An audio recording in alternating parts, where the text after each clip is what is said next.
Welcome to the Paper Dice Games podcast. My name is James Huron. This is Season 1, Episode 3, and today I'm going to be talking about the Keep on the Borderlands, an old school D&D module, my favorite versions of D&D, some of my projects, and more. Now today I wanted to start with two different games and showing them off to you.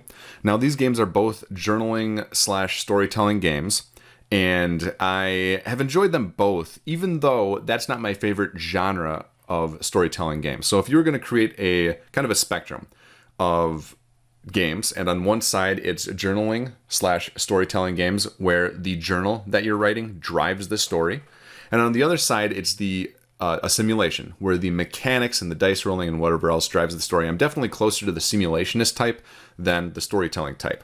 Having said that, I've really enjoyed both these games, and I think they both bring something interesting to the table. So the first game is Sigils in the Dark by Kurt Potts.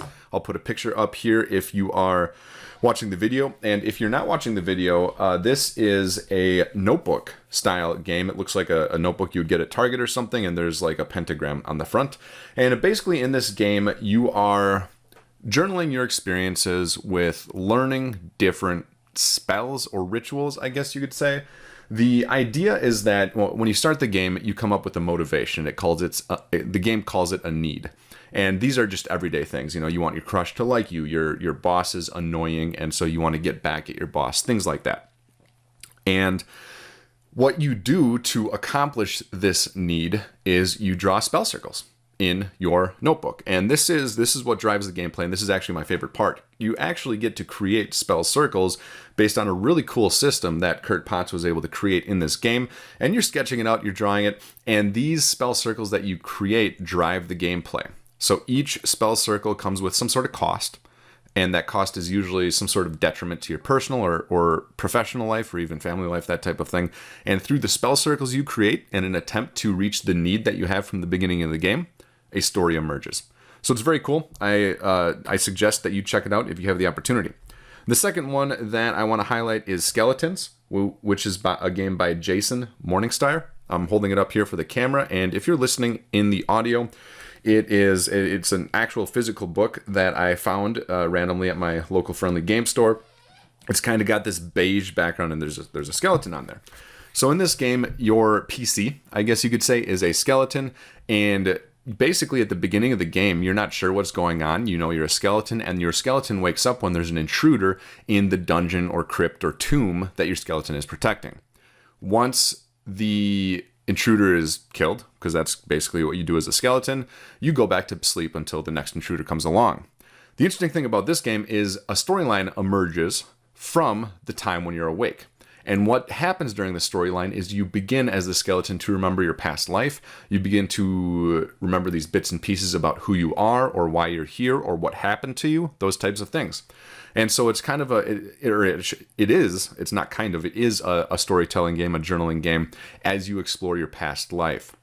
Now, the cool thing about this particular game is that at the beginning of the game, the intruders into the dungeon are your generic heroes. You know, it's going to be grave robbers or soldiers or things like that.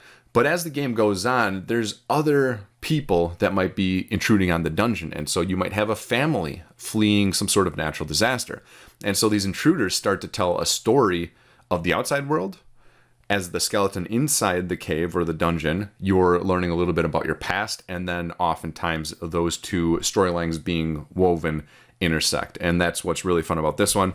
There's also some interesting, there's a few different skeletons you can have, and so there's these different skeleton character sheets kind of at the back that give you a few different random tables. So this is also a good journaling, storytelling book. Very, very interesting. And again, it's These Skeletons, a game by Jason Morningstar. I suggest you check it out if you get the opportunity. We're going to move on to this season's focus. It is old school Dungeons & Dragons modules. Today's season focus is Keep on the Borderlands, module B2. I'm holding it up here for the camera. And if you are listening to the audio, it is a purple cover. There is a orange diagonal in the upper left, and it has B2. The title is Keep on the Borderlands. It's by Gary Gygax. And the image is a few different soldiers fighting some hobgoblins.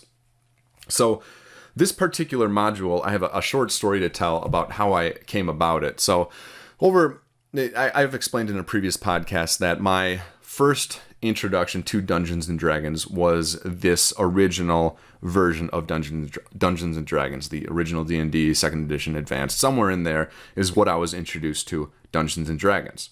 And so I had some amount of exposure to these modules, but not a lot. I'm not an expert. A few years ago, like most other people, I became smitten with the idea of a West Marches campaign. I learned about it. I created a few. I never got a chance to run it until 2020. That changed.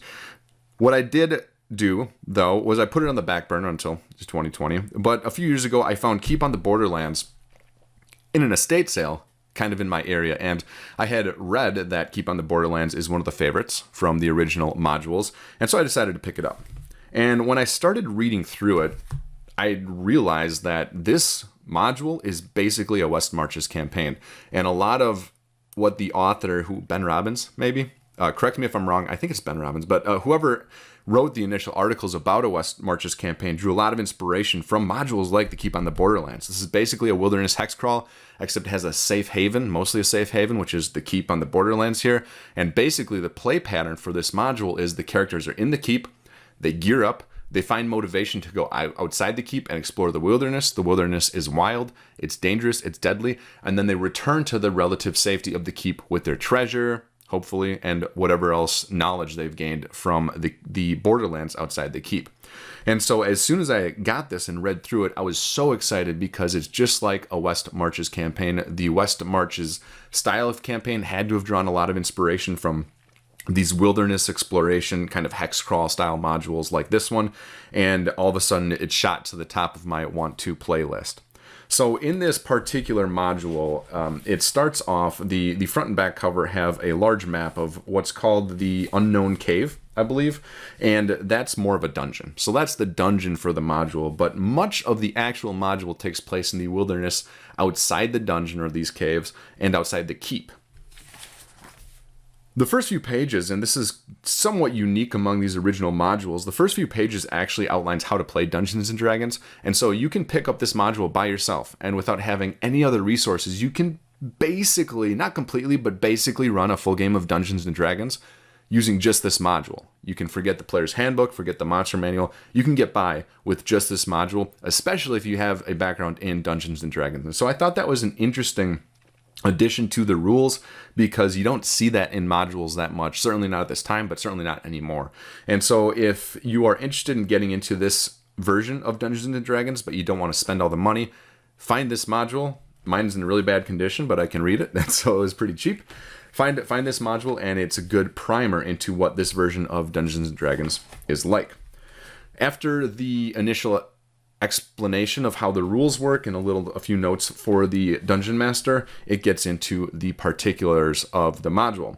The next few pages cover the keep itself, and like I said, the keep is a general safe haven for the players, but there's some intrigue in there. It's not completely a safe haven. So eventually, as the story goes on, the PCs will learn a little bit more about the people in the keep, and potentially, maybe some of them aren't as good as they seem. The other good thing it gives is it gives a nice D20 list of different gossip and rumors about the Borderlands outside the keep. And this is important because the core of this game is getting the players to go from the keep out into the wilderness to explore. And these gossip and rumors are the motivation behind that. Some of them are true. Some of them are false, and the false ones are always interesting because they lead the characters, specifically in this module, to behave in certain ways. So it's kind of funny to see and think about the characters behaving in a way where they don't need to. As the module continues past the keep, it then goes to the area outside the keep. And so they're, like I said, the Caves of the Unknown, which is a specific part of the wilderness, is like the dungeon, but the whole rest of the area, the wilderness, also has different areas, encounters, and explanation entries for what you might encounter depending on where you are. Somewhere in the middle here, there is a map of the area, the outside area, so you can see where the Cave of the Unknown is, but what's beyond the river, what's in the forest, what's on the other side of the forest, what's in the swamps, those types of things. There's also a map of the keep, and then there are a few helpful references, again, for just playing Dungeons & Dragons. So again, there's an equipment table, some spells, there is a wandering monster table. So like I said before, you can basically run this module in this version of Dungeons & Dragons, even if you don't have any of the other resources. After those helpful tables, we get into the Cave of the Unknown, and this is more of your regular dungeon crawl, where it just has the room number, the explanation, what's in there, treasure, that type of thing. Getting there to the back of the module then are a few tips for players, actually. Once again, reinforcing the idea that you can run this module all by yourself. And then just a few more floor plans for different buildings inside the keep. So that's what you're going to get in Keep on the Borderlands. This is something that I have not played with a group yet, but I'm excited to. What I did do to kind of explore the module when I first got it is I just took a few characters on a solo run of it. And it was exactly what I was hoping for. It's a really, really fun, well-explained wilderness exploration. I want to call it a hex crawl, but it's not a hex crawl because the map actually is just regular grid graph paper. And so you don't get the hexes, but that's fine. It doesn't really impact anything. The one thing I did to run this game is I didn't come up with this myself, I don't think. I think I found this online, but I came up with a list of experience milestones for exploration. So, for example, if the characters were able to find the lost magic wand, which I believe is one of the rumors, they got 10% of their current level worth of experience. If they're able to cross the river near the Borderlands, which is something that not a lot of people do, they get 10% of whatever level they're at in experience. If they are able to find the lizardmen, in the marshes, they get 20% of their current level. And so the reason I did this, it was a kind of a trial run for me because I wanted to see if I could build something like that for an eventual campaign with real players in one of my play groups. And I think it's going to work. I think the goal of that list, the experience for exploration milestones, is to give players another reason to go outside the keep and explore things. Because every time they come back to the keep, I'll tell them, hey, you hit this milestone, you hit this milestone, and that gives them more experience, and it gives them another reason to get back from the keep out into the wilderness and keep exploring. So this is definitely something I want to run. I have not ran it with a group. I'm running it solo, I guess you could say, though I did put it down because I got what I needed out of it. And I someday hope to run it. It's number 4 on my all-time RPGs list to run, which is getting bigger by the day. So we'll see if it's able to stay that low or if I'm able to run it at some point. So Module B2, Keep on the Borderlands. Check it out if you get the chance. I'm going to go into some project updates right now. I've been working on Dwarf Mine expansion like I've been talking about. One of the things that I've done recently, though, is I did a brainstorm session. So this is something I do maybe once or twice a year. I try and give myself a few hours, and I just sit down and I pick a game that I want to run, but I don't know how to build, and I brainstorm how I would do it. And the expectation after these brainstorm sessions is not to have a prototype. It's not even to have a concept. It's just a thought exercise to try and figure out how I can approach a problem. So one of my favorite genres of game is an exploration game.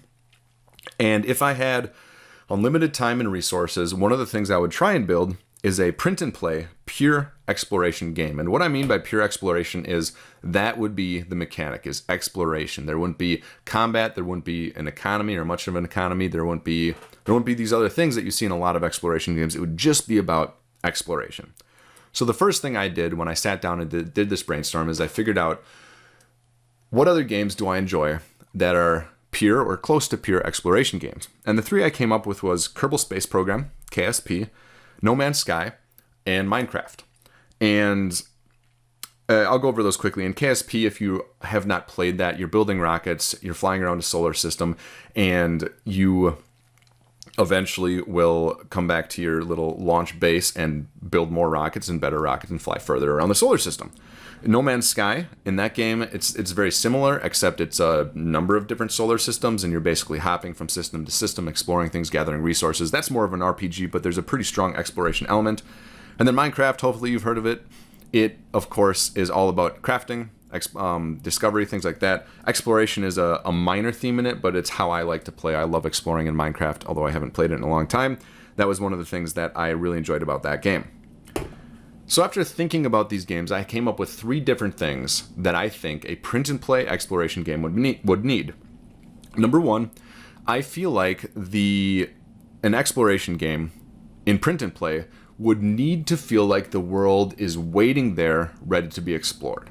All right, this is something that I think would be really challenging to do, actually. If you think about No Man's Sky and Minecraft, what those two games rely on is procedural generation. So what they do is they create this world, but it's not designed by the designer. The designer sets up the parameters of the world, and then it's randomly generated by those parameters. And when you are playing No Man's Sky or Minecraft, it feels like the world is waiting for you. You can see it off in the distance. You can see it on the map. As you explore the world, you get to the places that you can see. So it feels like the world is waiting for you. The problem with running procedural generation when it comes to a print and play game is it's really, really hard to set up a world that seems like it's waiting for you, that you're generating on the fly. So if I were to build a game that you generate using dice or flipping over tiles or things like that, you wouldn't get the same feeling because you know you're creating the world as you're exploring it as opposed to it being there. So I don't think that scratches the right itch, at least for me. I think the way to go for this would be to do it kind of like Kerbal Space Program does. Kerbal Space Program is not procedurally generated. It's designed, mostly. And so when you fly a rocket to the moon, or mun, I think it's called in Kerbal Space Program, that mun, the moon, has been designed and it's ready to go, and it's just sitting there waiting for you. It didn't procedurally generate on your way there. It's there. It's ready. And I think that would be the way to go for a print and play exploration game. I think you would want to create a game that is waiting for you. You would want to create an environment, a setting, a world, a location that's there waiting for you. You just haven't seen it yet. And that brings me to the second problem or challenge that you would have to do, is you would have to figure out a way to turn those unknown locations into known locations. Now in Kerbal Space Program and in any of these computer games, when you're not in the location, you can't see it. And then when you get to the location, you can see it. That's a natural process in the computer game. So you're in a spaceship flying towards the moon. As you get closer, you see more and more of it. That's really hard to mimic in a print and play game. So I think there would have to be some sort of mechanism where you have a world book, but you don't read the world book. What you do is when you reach a certain location, it gives you an entry in the world book, and then you can go to the world book and read that entry, and it gives you information. So that would be something I'd have to figure out, but that was as far as I got in my brainstorming phase. So another thing that I think is really important in exploration games is a positive feedback loop that focuses on exploration. In other words, when you explore, it gives you resources or more of an opportunity to come back and explore later the next time you go out. I think this is best represented in Kerbal Space Program. In that game, as you go out in rockets, you're collecting science, and you do this through a number of scientific tools like thermometers or, I don't even remember, different science tools. When you get that science back to base, either by flying it back or by beaming radio signals back, it gives you the currency of science, which allows you to build on the tech tree, gives you better rocket parts, and allows you to fly further and further out into the solar system to gather more science. It's a really good positive feedback loop. It's very simple. You go out, you venture out, get your science, come back. The science allows you to go out further. And I think a game like this would be something that you would want to do something very similar. You'd want to be collecting something, or you'd want to be unlocking something along those lines to be able to get what you need, come back, and be able to go out further. If I had unlimited resources, I would probably start by just mimicking the KSP science system, where as you explore, you collect science. When you come back, that science gives you a better chance to explore the next time you go out. I think I would add one small thing, and the one small thing would be that some locations would allow you to boost your exploration. So if you found, I don't even know the genre that this exploration game would take place, but assuming space, if you found a big planet, for example, it might give you a gravity boost, which would allow you to kind of leapfrog different areas. And so something like that I think would work, but that positive feedback loop would be very, very important. Now, the last thing I think you would need if you were going to build a pure exploration print and play game, and this is really important, is you would need to capture the wonder of discovery.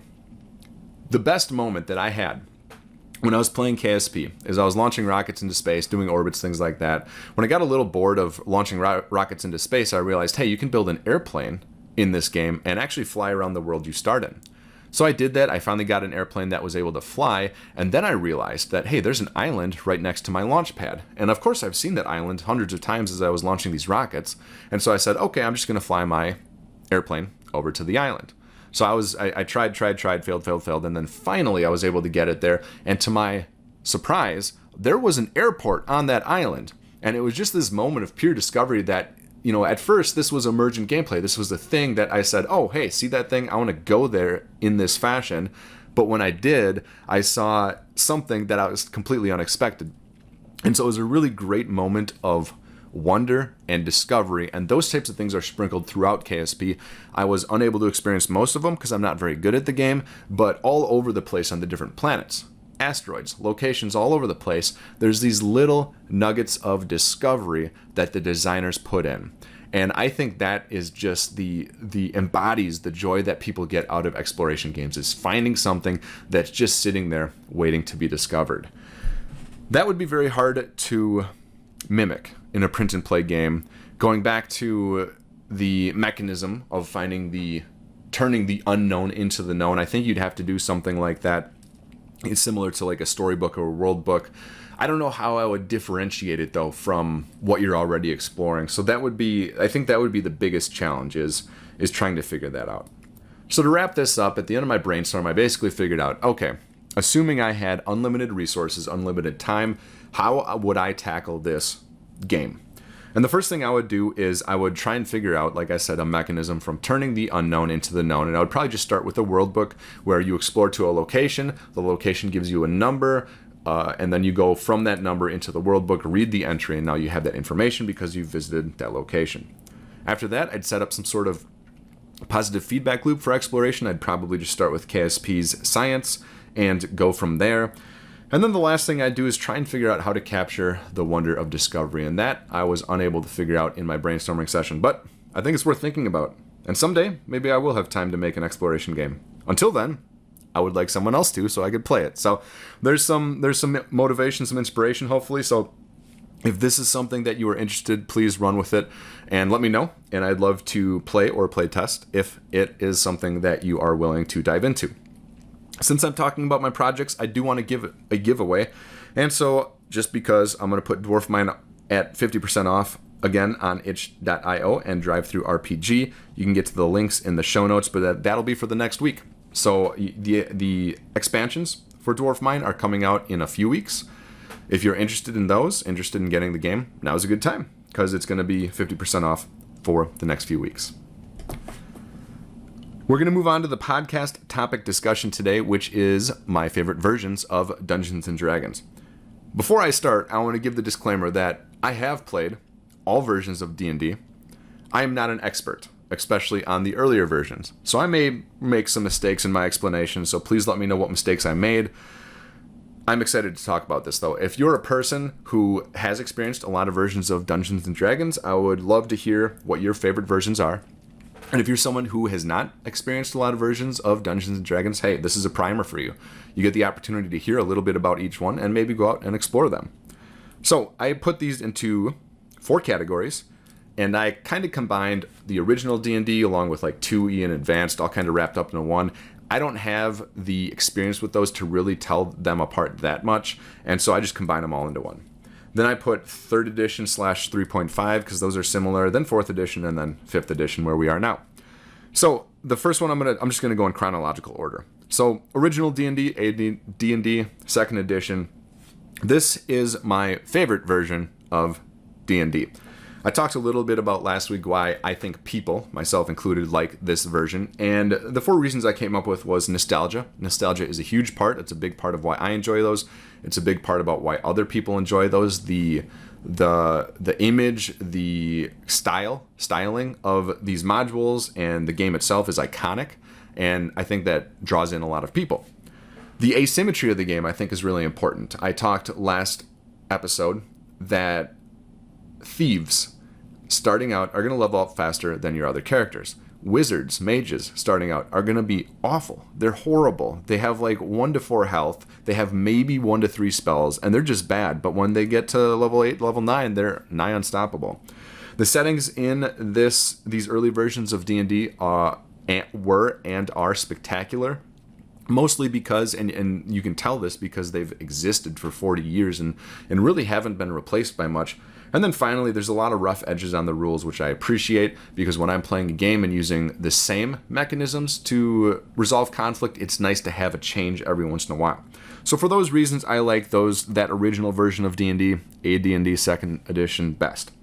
Moving on to 3rd edition and 3.5, two big changes, I think, in my mind, come to me for this. The first was they got rid of THAC0 and streamlined the armor class system. Now, if you're not aware what THAC0 is, in the first few versions of Dungeons & Dragons, when you were attacking an enemy, you determined whether or not you hit them with a system called THAC0. And THAC0 stands for To Hit Armor Class 0. So here's the situation and here's how it works. Let's say we have an enemy with an armor class 0. For reference, that's really, really high. If I were to translate that into 5th edition, that would be an armor class of 20. So this enemy has an armor class of 0. Now your character has a THAC0 number, and that THAC0 number tells you what you need to roll to hit armor class 0. That's why it's called THAC0. So a level 1 character, in most cases, is going to have a THAC0 of 20. So that means that if I'm fighting an enemy that's armor class 0, and I'm a level 1 character, I need to roll a 20 on my 20-sided die for an attack to hit that character. Now, let's pretend I'm level 5. Maybe my THAC0 is now 15. So now when I attack that armor class level 0 enemy, I need to roll a 15 or higher to hit them. Now, let's make it even more complicated. Give myself a +1 magical sword and make our enemy an armor class of 3. So again, for reference, that's worse. So if I have a THAC0 of 5, my armor class, the armor class of my enemy is 3. Now I need to roll, and I'm going to do math here quickly in my head. I need to roll an 11 or higher to hit, because I start with 15 THAC0, 15 THAC0, and my enemy has an armor class of 3, so I'll subtract 3, so that means I need a 12 or better to hit them, and then I have a +1 sword, so that's an 11 or better to hit THAC0 3. As you can see, that's somewhat of a convoluted system. You're doing a 2 or 3 step process to determine armor class. So in 3rd edition, they changed it to what we have now, which is basically armor classes, the bigger the number, the better, as opposed to the smaller number, the better. And you just had an attack die, and the result of the die correlated to the armor class, and that told you whether or not you hit them. So in the new system, obviously, if the enemy has an armor class of 15, and you have no modifiers, and you roll a 15 or higher, you hit them, and it's much more simple. So that's one thing they did in 3rd edition. 3.5 is they got rid of THAC0, streamlined the armor class system. That was a very good change. And the other thing they did is they really added a lot of mechanics. 3rd edition 3.5 was very chonky as a system, and I think Pathfinder was actually born out of 3rd edition 3.5. Correct me if I'm wrong, but I think that's the case. And so people who love these crunchy mechanics, the minutia of percentages, min-maxers, 3rd edition 3.5 might be something for you to look at. For me, it's my least favorite version. I played it a lot in high school, and I just prefer the other versions over it. So after 3.5, it came 4th edition. Now, I kind of have to say, 4th edition is hard to measure because I don't see it as a version of D&D. I see it as a tactical miniature wargame. And I think it's a pretty good tactical miniature wargame with some RPG elements, and that's why I like it. It's my 3rd favorite. I played a nice long campaign in 4th edition. I really, really enjoyed it. The only problem is you have to play with a grid, miniatures on a map. The game really doesn't support anything outside of that, and the game has to have combat. The whole game is based around combat, and if you don't have combat, you don't have a game. And that's in major contrast to the rest of the versions of Dungeons & Dragons. Clearly, combat's a big part of the game, but you can have full sessions in these other versions without combat. Not in 4th edition. 4th edition is all about combat. So it's my 3rd favorite. It's really a tactical miniature war game or RPG. I wouldn't compare it to the others necessarily, but I would say it's my 3rd favorite. I ran like I said, a campaign in 4th edition when it came out, and the party of PCs, they were security for a dwarf mine. And so we would start the session by always having some RPG elements with some drama inside the mine, but then the alarm would ring. And the miners in the mine would have, stumbled upon a cavern, and in the cavern is some sort of danger. And the security team, which was the PCs, would have to go down into the cavern and take out whatever the problem was in there. It always have new terrain for each session. It always have some crazy monsters. It was very, very fun. But again, tactical war game, not necessarily an RPG. And that brings us to 5th edition. I'm not going to say too much about this because it's the current edition. Most people, I think, have played it. 5th edition really went back to the roots, though, for D&D, and it really embodied what those initial versions of D&D were, and that's why I like it second best. I like the original versions best, 5th edition second best, and I think that the Dungeon Master's Guide in 5th edition is very, very good. It gives you everything you need, basically, to play the game as a Dungeon Master, and it focuses a lot on the flavor, the setting, the role-playing of the game, as opposed to 4th edition, 3rd edition, where it focused more on rules. So, those are my favorite versions of Dungeons & Dragons. I would love to hear yours. Let me know what your favorite versions of Dungeons & Dragons are, and also if I misspoke and said anything wrong. So we're going to close out today's episode with 2 questions I have right here. The first question is, what are your favorite free RPGs? This is a really good question. Now, before I answer this question, I do want to say that I've been gaming for the majority of my life, and through that life, I've gone through a lot of different phases as far as financial stability, that type of thing, and so I very much get this question. I will say, if you are financially stable, please make sure you are paying for games, because number one, game designers, not me, I'm a hobby designer, but actual game designers who have that as their full-time job, they do deserve to get paid, and so please make sure you are paying for your games if you have financial stability. And number 2, the more people that get paid to make games, the better and games we're going to get and the higher quality games we're going to get. So with that out of the way, here are my 2 favorite free RPGs. Excuse me. Number 1, Stars Without Number. I talked a little bit about this maybe last podcast or the one before that, but this is a space RPG. You can really think of it as D&D in space because that's what it feels like, but there's a free version. Just online, it's like a 200-page PDF. You can run the whole system for free just by downloading it. So I'll put that in the show notes and you can check it out. My other favorite is Ironsworn, actually, and this is a solo or an RPG built specifically for solo or co-op play, basically without a game master. And I've heard about it. I've known about Ironsworn for a long time. And I saw that there was a, what is it called? Starforged, which is their in-space version, was on Kickstarter. So I stay away from Kickstarter. It's too dangerous, but I backed this one. It's like one of the 2 or 3 I've backed since Kickstarter has existed. And so I played a little bit of Ironsworn to get ready for Starforged, and it's pretty good. I was really impressed. I think I'll talk more about it later in another podcast, but they do a lot of good things in there. The thing that stuck out to me was they have an Oracle system to drive gameplay when you don't have a dungeon master with the story kind of in their mind and running it. So I would suggest checking Ironsworn out. You can get the base game free, and then they have supplements. They have other resources you can use, and that's what you're paying for. But those are my 2 favorite free RPGs, Stars Without Number and Ironsworn. There's a whole other swath of RPGs that are free out there, a lot of indie games too. I chose these because they're the most flexible. You can run one-shots, you can run big campaigns, you can world build in all of these books, I guess, that you are downloading. And that is why I like them, is because they're so flexible as far as system goes. So again, my 2 favorite free RPGs are Stars Without Number and Ironsworn. Going to the last question for today. This person asked, my players always want to kill everything. How can I change it? This is a problem I've definitely experienced, and I think a lot of game masters or dungeon masters experience this. The style of play is often referred to as murder hobo because what the characters in the game end up doing is killing a bunch of people, leaving, finding another area where there's people, and then killing a bunch of people in there. And so the question is really asking, how can we stop that from occurring? And I have a few different strategies. If you find yourself in this place, I have a few different strategies you can try out.